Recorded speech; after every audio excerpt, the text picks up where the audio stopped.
रूस और यूक्रेन के बीच दूसरे दौर की बातचीत युद्ध रोकने में नाकाम रही। यानी तीसरे दौर की जो बातचीत है उसका नतीजा निकलने तक रूसी सेना जो है यूक्रेन के शहरों पर तबाही मचाती रहेगी। पश्चिमी देशों के प्रतिबंधों के बीच रूस इस बात पर अड़ा है कि उसकी सुरक्षा शर्तों के माने जाने तक वो जंग से पीछे नहीं हटेगा। यानी जब तक उसकी बात नहीं मानी जाती है तब तक वो पीछे हटने को तैयार नहीं है। ये तस्वीरें आपके सामने हम रख रहे हैं। अब तक किस तरीके से यूक्रेन के शहर, यूक्रेन के हर वो इलाके बदले हैं जहां पर खतरा सबसे ज्यादा मंडरा रहा था। हालांकि कल से ही 15 ऐसे शहर थे जहां पर सायरन बज रहा था, कभी भी वहां हमले हो सकते थे। न्यूक्लियर प्लांट को निशाना बनाया है रूस ने।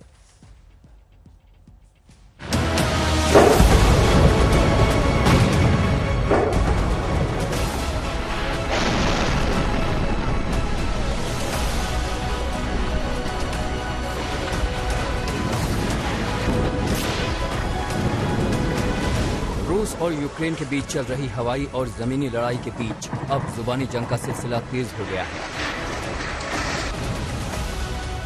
दोनों देश अब एक दूसरे पर संगीन आरोप लगा रहे हैं। रूस के राष्ट्रपति पुतिन ने कहा है कि यूक्रेन विदेशी नागरिकों को ढाल बना रहा है। पुतिन ने आरोप लगाया कि यूक्रेन ने 3000 भारतीय छात्रों को बंधक बना रखा था, जिसे रूसी सेना ने छुड़ाया। More than 3,000 Indian citizens at the train station in Kharkiv, and they continue keeping them there, including 576 people in the city of Sumy. Neo-Nazis opened fire on Chinese students who wanted to leave Kharkiv. 2 of them were wounded. Once again, hundreds of foreigners want to leave the hostility zone, but made them via Lvov to Poland to travel across the entire area of hostilities, thus risking their lives. Our military opened safe passage, green corridors to allow them. रूस का आरोप है कि Ukraine युद्ध के बीच फंसे लोगों को जानबूझकर लंबे रास्ते से पोलैंड की सीमा की तरफ से जाने को कह रहा है। इससे विदेशियों को यूक्रेन छोड़ने में देरी हो रही है।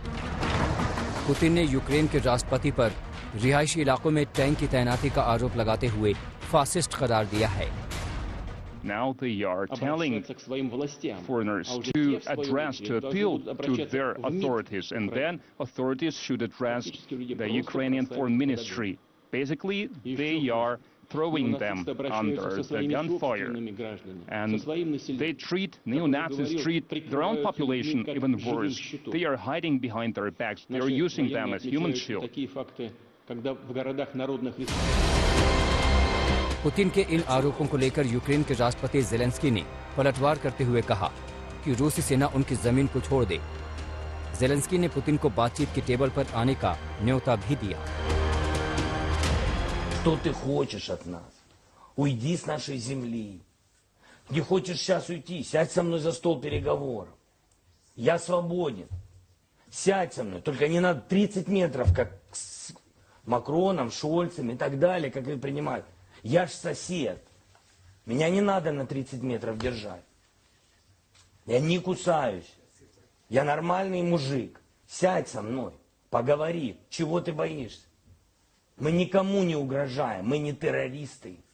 Мы не захватываем банки. И не захватываем чужие земли.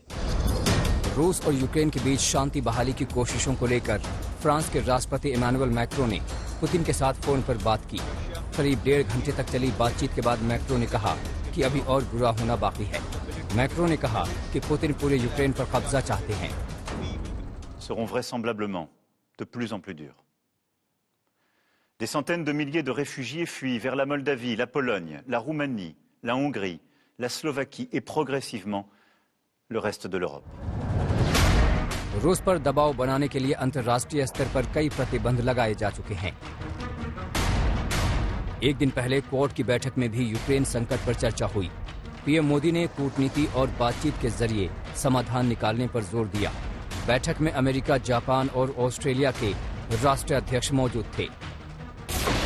इस बीच यूक्रेन से तबाही और बर्बादी की तस्वीरों का आना जारी है।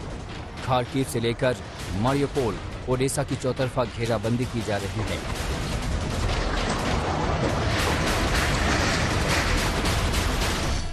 यूक्रेन के ज्यादातर बड़े शहरों पर हवाई हमले हो रहे हैं।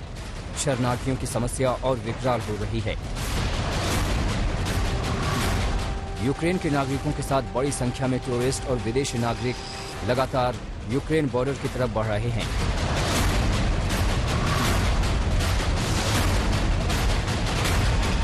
बातचीत के दूसरे दौर में लोगों को सुरक्षित निकालने के लिए कॉरिडोर बनाने पर सहमति बनी है, लेकिन युद्ध विराम को लेकर कूटनीतिक कोशिशें कब तक कामयाब होंगी, इसका इंतजार बाकी है।